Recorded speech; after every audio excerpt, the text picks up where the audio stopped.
Hey everyone, and a big warm welcome to the English Story Nook. Are you ready for a cozy story time that will help your English shine? Today, we've got a fantastic tale lined up just for you.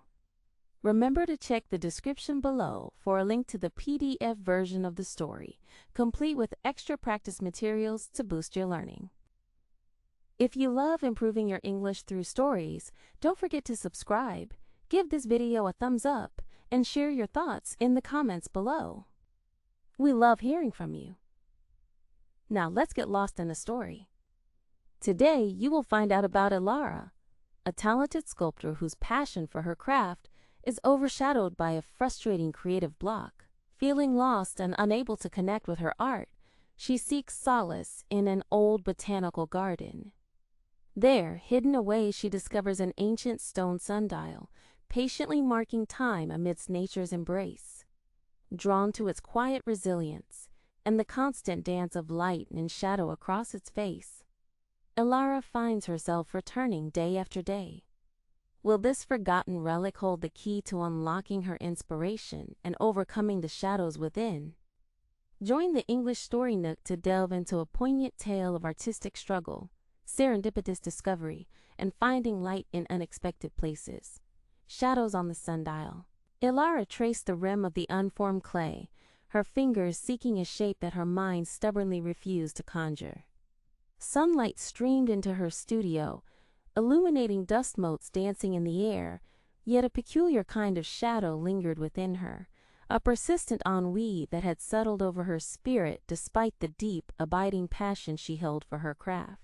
Sculpture wasn't merely her profession, it was the very language of her soul, the way she conversed with the world.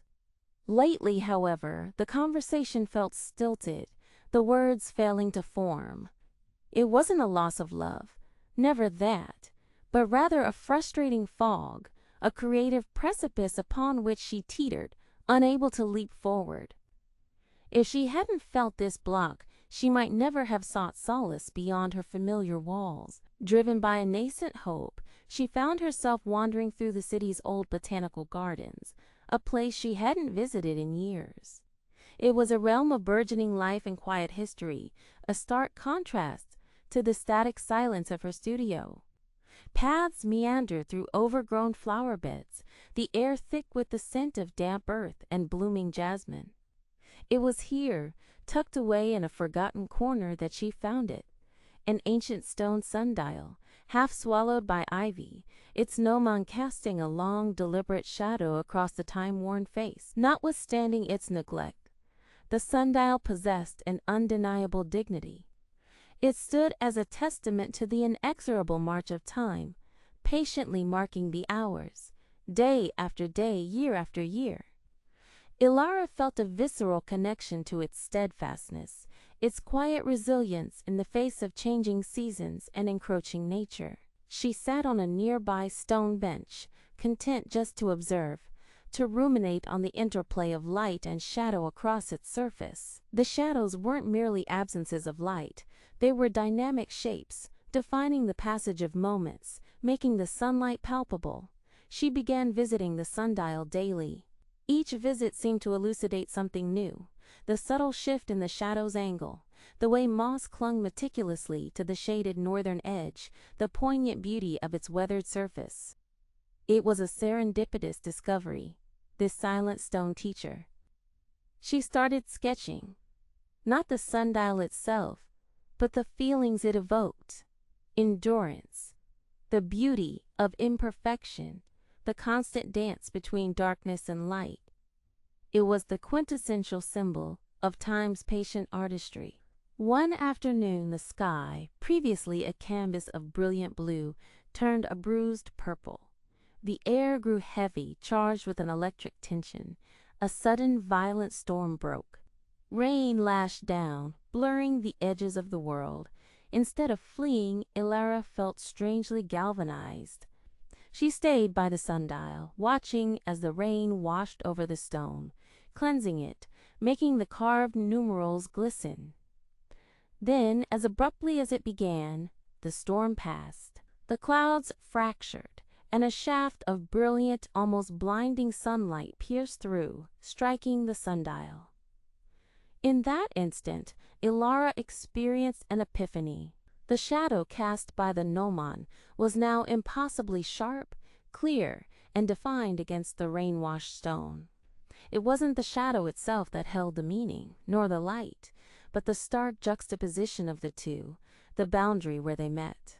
It was the tension, the contrast, the undeniable proof that one could not exist without the other. Light needed shadow to have form. Time needed moments, both bright and dark, to have meaning. The ephemeral nature of the perfect shadow depended entirely on the fleeting sun, struck her profoundly. She returned to her studio, the ennui completely evaporated, replaced by a fervently burning energy. Her hands, finally free, moved with renewed purpose across the clay. She wasn't merely sculpting, she was translating that visceral moment, imbuing the inert material with the life she had witnessed. She worked tirelessly, driven by a vision so clear it felt less like creation and more like excavation, uncovering something that already existed within the clay, waiting to be revealed. If she were to capture just a fraction of that feeling, the piece would transcend mere representation. Weeks later, the sculpture stood complete. It wasn't a literal representation of the sundial, but an abstract form that captured its essence. Twisting planes of polished bronze caught the light, while deep, matte black recesses held the shadows. It spoke of time, resilience, and the beautiful, necessary interplay between light and darkness. Albeit abstract, the feeling it conveyed was universally understood. The piece was critically acclaimed, praised for its depth and emotional resonance. Conversely, some critics found it challenging, unable to immediately grasp its meaning. For Elara, however, the true success wasn't the acclaim. It was the rediscovery of her own voice, the breaking of the stilted silence. She had faced her creative shadow and found not emptiness, but inspiration. The sundial had taught her that even in moments of obscurity, light persists, waiting for the clouds to part. Her passion, once obscured, now burned brighter than ever, casting long, hopeful shadows towards the future. The nascent ideas for her next series were already beginning to conjure themselves in her mind, promising a burgeoning period of creativity, the end. And that brings us to the end of today's adventure at the English Story Nook. We hope Elara's story sparked your imagination and helped you learn something new. Speaking of Elara, her journey through creative block, finding unexpected inspiration in the sundial, really makes you think. What part of her experience stood out to you the most? Perhaps the feeling of ennui, the serendipitous discovery, or the powerful epiphany about light needing shadow? We'd love to read your thoughts in the comments below. If you enjoyed this story and want to continue your English learning journey with us, please give this video a thumbs up, subscribe to the English Story Nook, and ring the notification bell so you don't miss our next tale.